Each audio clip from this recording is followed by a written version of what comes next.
Hello and welcome to the Cityline Book Club. This month we've been reading Bone and Bread by Montreal-based author Saleema Nawaz. I think it's fair to say it was a pretty popular pick amongst the Cityline staffers. It tells the story of two teens, Sadhna and Beena, who grow up in Montreal, and their paths dramatically diverge after the sudden death of their mother. So this is the book. So without further ado, let's get right into the questions. So the first question we have is, what did you think of Beena's decision to move to Ottawa? Did you agree with her choice and reasoning? I felt it was one of those decisions where Beena basically had to say to herself, okay, I need to start living my life. And there was something so pervasive about her sister's illness that she couldn't possibly live a life as a mother and as an individual without being affected by her sister.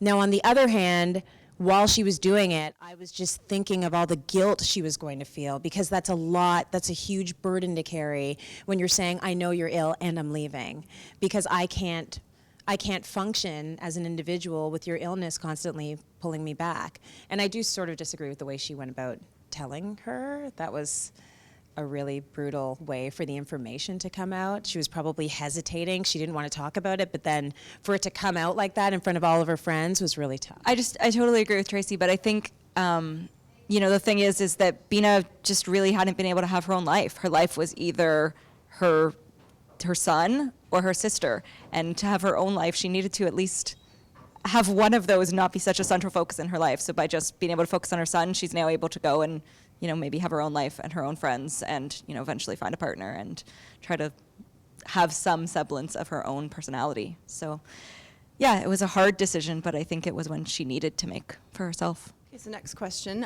Do any of you know anyone who has suffered from anorexia, and what do you think of Nawaz's description of the disease? I read a book this year that also dealt with someone who had anorexia, and the portrayal was completely superficial. This was the nastiest, dirtiest, grittiest, most realistic portrayal of anorexia I've ever seen. It's often glamorized, I find, in the media, and there was nothing glamorous about what this girl was going through. And I don't think we often see portrayals of anorexia in adulthood.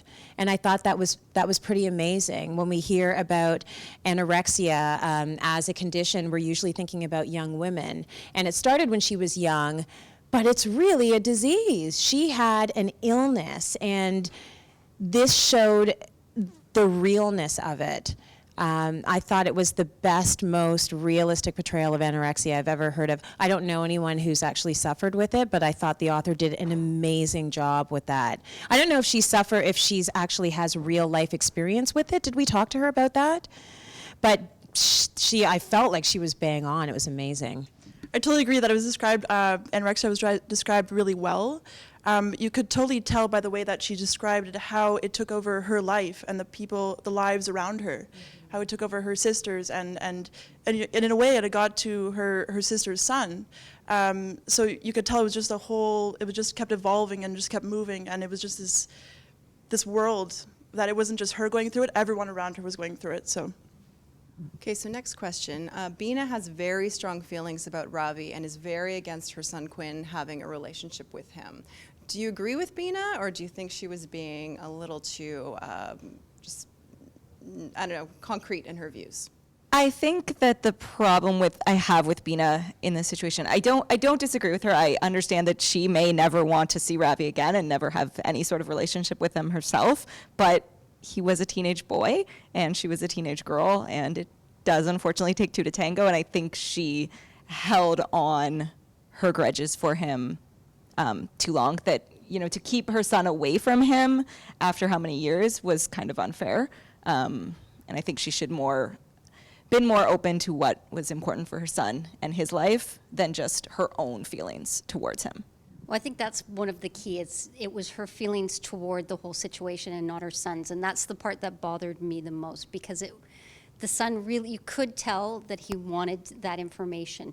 And he has to make his own decisions on that. That is his father, good or bad. He has to make the decision. So I agree with that. I didn't really like her decision. I understood where it came from. But I think sometimes with being a mother, you have to make the hard decisions and do what's right for your children, not necessarily for you. So final question, what did you think of Nawaz's writing style, and would you read another of her books in the future? Well, Saleema knows this already. I'm jealous, okay?